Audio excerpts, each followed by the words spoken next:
Well, welcome back, ladies and gentlemen, Tankers of Blitz Universe, to the channel. I'm Martindogger, and I'm going to give you a video from the open test server for update 5.1. This is not a 5.1 preview video. That's the first thing I really want to address. Nothing you will see in this video is finalized yet, but I wanted to show you anyway because this is something that Wargaming is planning or intending to do maybe. So, Wargaming, if you're watching, or if there's any employee with some sort of power watching that has a direct line to the developers and has the final say in whether an update will go live or not, please don't. Just, no, don't. Pull it, rework it, try again. Maybe not completely back to the drawing board because there are a few good things in it, and we'll get to that at the end of the video. But yeah, what you're doing here is not just some changes or a small rework, it's a complete landslide. Just look at the truckload of premiums available now for just a German tech tree. I mean, I know, from the beginning, I've been to Twisted Cup in Minsk, I've been to Tankfest in the UK, and Wargaming want to make the game more easier for new players. They want to make it easier to comprehend what's happening, to understand the game, the mechanics, all the options there. So all well and good, brilliant. Cutting down on the tech tree, I can understand why they are doing that. If you have less options at lower tiers, you will maybe stay there a bit longer or not get confused by all the different tanks, etc. All well and good. But then you are pulling a few tanks from the tech tree and you're making a premium. The Chinese don't have any premiums at the moment, but you can see the French get a few more. So yeah, you get a lot of premium tanks. That's going to create confusion. But there's just not one thing. They haven't just reworked the tech trees. They have placed some tanks at different positions. This one, for example, where is it? Tier 4 light tank, Russian A20. There it is. Hello. With the derpy gun, and you can see it now has only 2 guns. The autoloader is gone, and the high penetration 45mm gun is gone. And there's no reasoning why. I can understand why they want to nerf the autoloader, because it was a seal clubber's delight, but yeah, they could have done something to it. Maybe less in the clip, longer clip reload, dispersion, whatever, penetration numbers. They could have done a lot of different things. What they've also done is not just changed tanks, they've also changed tiers. This is the Chaffee we're looking at. It comes from the M4 at tier 5, and the Chaffee is now tier 6. And yes, it has been buffed. Look at the rate of fire, 10.79. It was 7.36. It has the same average alpha per shot again, so it gains a lot of DPM. Penetration powers, fine for tier 6. You can swap to APCR if needed. But while the Chaffee did get a buff in terms of firepower, it did not get a buff in terms of armor. Yeah, hit points 900 now. That's good. Average for tier 6. But the armor is still the same. So while you were meeting KV2s at, say, a regular basis, because you were a tier 5 and KV2 was tier 6, you're now a tier 6 tank. And you will meet KV2s at a consistent basis, and then you will also have an SU-152 at tier 7 to worry about. So this tank has been buffed, as in make it more suitable for tier 6, but I think something else should be done to make it easier for new players to understand the game.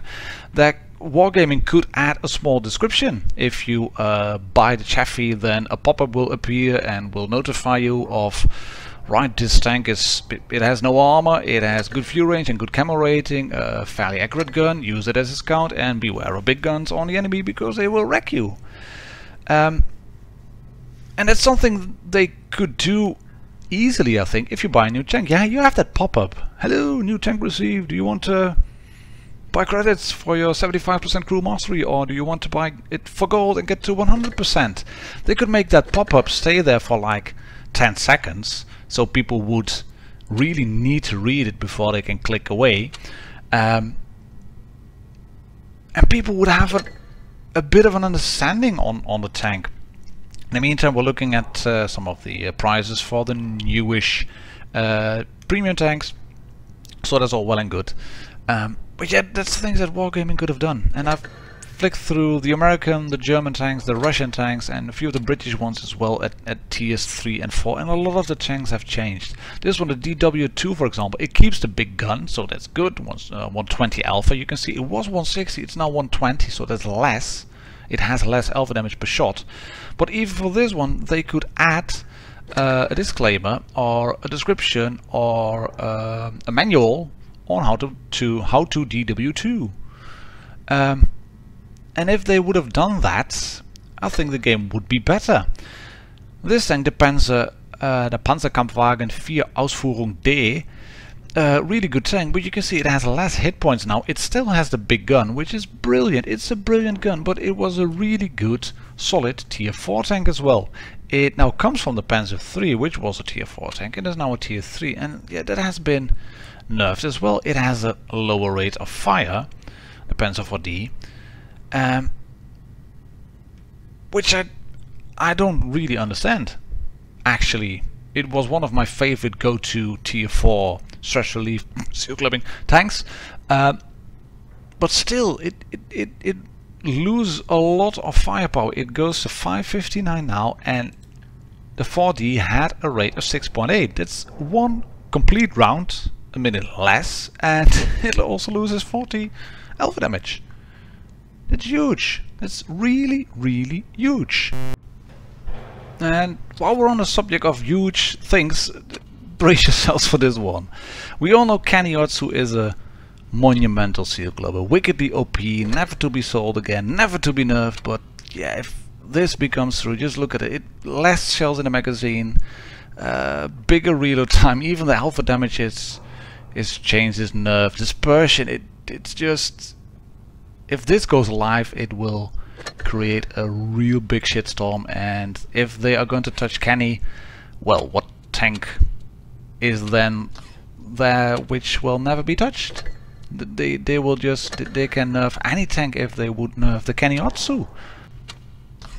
Well, and then before this might go down as just one real big complaint and me just nagging about Wargaming making stupid decisions, I think there's a few good things in it. I mean, you can see they've changed the options for consumables and provisions. You can't use provisions on tanks lower than, I think it's tier 4. What is it? Yeah, tier 4.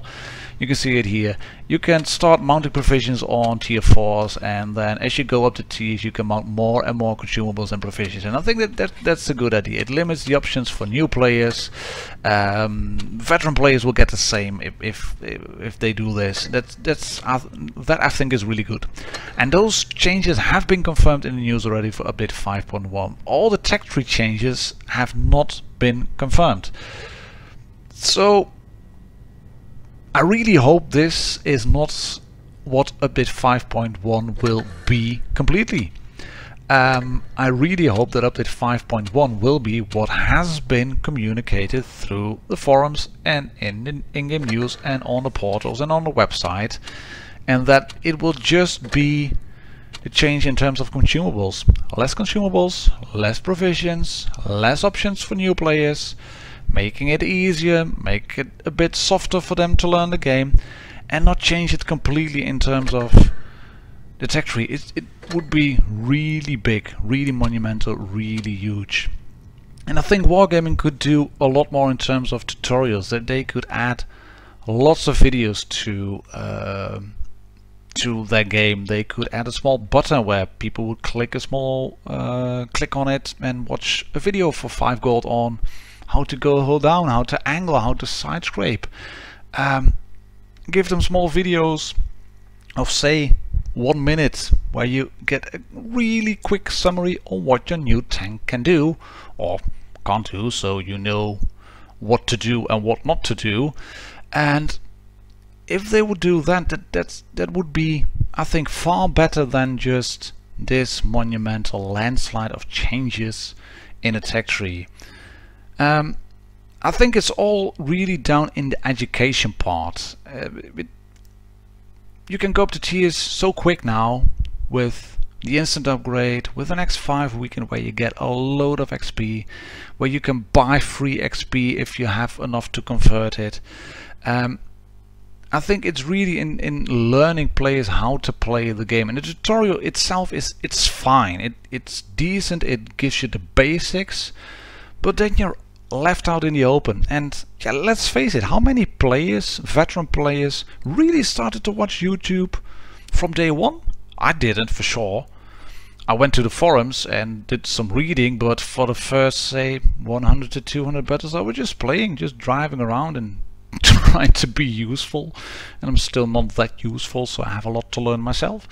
But when I realized that I was not contributing to the game if I was just driving around and shooting and bouncing, then I wanted to know, right, what can I do about this? And I started to drive around a bit more and go to flanks and go to different positions. And then I stumbled upon the forums and some YouTube stuff and watched a little bit from Bushka and other players and started doing my own YouTube channel. And it all came down to really reviewing my own gameplay and thinking, right, I should have done this differently. So I think it comes down to education. And if you, the players, the subscribers to the channel, have any good, decent ideas for wargaming to do, please leave them here in the comments below. I would really want to urge you to be civilized as well and constructive. It's easy enough to just go blame wargaming and yeah, get out the pitchforks and the torches and cry burn them, burn.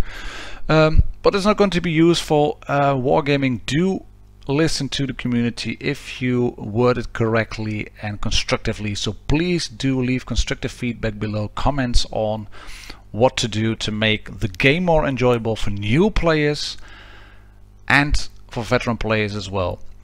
I hope you've enjoyed the video. Please subscribe if you haven't already. I'll catch you all on the next one. Ladies and gentlemen, tankers of Blitz Universe. Bye bye.